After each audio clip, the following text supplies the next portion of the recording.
Okay, so today we're going to kind of dive into a topic that, maybe when you first hear it, you think, oh, this is a little cheesy. Yeah. But it's actually really, really interesting when you start thinking about it. And that is second chances. Mm. So second chances, if somebody told you, hey, there's this proven way Yeah. that you can actually rewrite your story and that you can turn the setbacks in your life into successes, Right.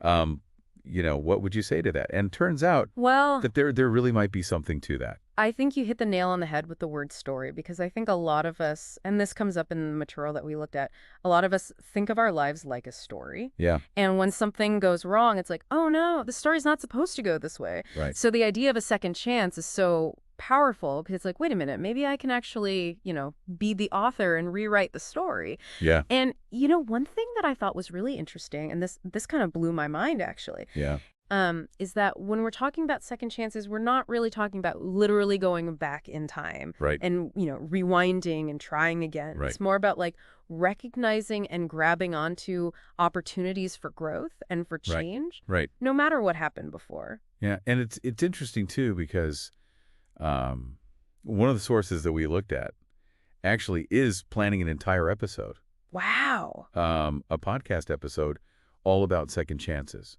So clearly this idea is something that is resonating with a lot of people. Yeah, that's really interesting. And, I think one of the reasons why it resonates so much is because it's inherently dramatic, right? The idea that, somebody could screw up Right, and then get another shot. I right, mean, that's the basis for so much great storytelling. right. And the idea that you can take something that was maybe a negative experience or a failure and turn it into something positive. Yeah, And, use that as a springboard for growth. yeah. And, even, reaching a level of success that you might not have reached otherwise. Wise. That's really inspiring. Yeah, and it's funny because we were just talking about the story aspect of it, and, Yeah. and the redemption, the transformation that people go through, and it just gives us hope that Right. that we can do that in our own lives. Exactly. And I think it speaks to something really deep in us, this idea that we're not fixed, Yeah, that we can change and that we can evolve. absolutely. And that, no matter what we've done in the past, it's not too late to become the people that we want to be. Okay, so how do we actually find these second chances, and how do we make the most of them? So I think the first thing is it's not just about waiting for something to fall into your lap. You have to be proactive. Okay, You have to have a certain mindset. so it's about changing your mindset. Yeah. So for instance, instead of looking at a setback as like a full stop, you looked at it as a comma. Oh, It's just a pause before the next sentence begins. I like that. That's a great analogy. And I think a big part of that is cultivating this growth mindset. Okay, The belief that you can learn and you can grow from every experience. so it's not about being afraid to fail. Exactly. It's about looking at those failures as valuable. Yeah, failure is just feedback. Yeah. It's information. It's telling you, okay, this didn't work, try something different. So, we're talking about, being proactive and going out and, trying to find these second chances. Yeah, But does that mean that, we should always be looking for something new? that's a great question. And I think, sometimes we can get so caught up in the idea of, new, that we forget that sometimes the greatest second chances are right in front of us. Okay. It might be a skill that you've always had, but you've never really developed. Right, right. Or a relationship that's kind of, been on the back burner. Hmm. Or even a passion that you put aside because you thought you didn't have time for it. So it's about looking at what you already have? Yeah, with a fresh perspective and seeing the potential for growth and change there. Okay, so how does this whole idea of second chances apply to something like a career?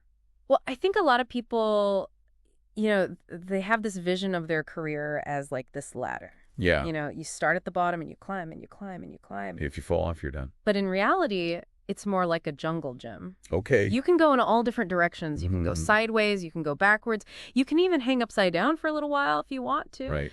And I think one of the things that we saw in the material that we looked at is that there are so many people who have had these really successful careers, Yeah. but they didn't get there in a straight line. Right. They had all these twists and turns and detours, and sometimes those detours actually led them to something even better Right. than what they were originally planning. So you're saying that even if you're feeling kind of stuck in your current job or career, Yeah. that there are steps that you can take? to change that. And there are so many resources available now. Yeah. Online courses, networking groups, Yeah. all sorts of things to help people make career changes. So it's empowering to think that we actually have more control Yes, over our career path than we might think. absolutely. Okay, so we talked about, careers, but what about our personal lives? Yeah. How do second chances play out in our relationships with other people? Well, I think second chances in relationships are super powerful, but they also take a lot of courage Yeah. because you have to be willing to be vulnerable. Yeah. You have to be willing to put yourself out there. Right? And sometimes it's about forgiving yourself or forgiving someone else. Right. Acknowledging that there was hurt in the past, Yeah. but choosing to move forward anyway. So it's like hitting the reset button Yeah. and giving the relationship a chance to grow again. And sometimes it might involve setting new boundaries Okay. or communicating more openly Mm. or just making a conscious effort to reconnect. Right. And sometimes the hardest second chance is walking away. Yeah, that's a really good point. Because sometimes, a relationship has just run its course Yeah. and it's not serving either person anymore. Right. And so the second chance is actually about creating space for something new. So it's about being honest with yourself Yeah. and what you want. Exactly. And, it's funny because one of the sources that we looked at Yeah. had this really great quote. And it said, Okay. every day is a second chance. Wow, I love that. And it's not about, these huge sweeping life changes. Right. It's about the small choices that we make every single day. I think that's so powerful because it takes the pressure off, right? Yeah. It's not like, oh my God, I have to change my whole life today. Right. It's just like, okay, what's one small thing I can do differently today Right. that will move me in the direction I want to go? And over time, those small changes Yeah. can really add up. That, So as we're wrapping up this deep dive into second chances, yeah. I want to leave you with one question. Okay. What is one area of your life where you would like a second chance? And don't wait for some big opportunity. Just think about one small step Yeah. that you can take today to make it happen I love that. and see where it leads you. Wonderful thing. Thank you.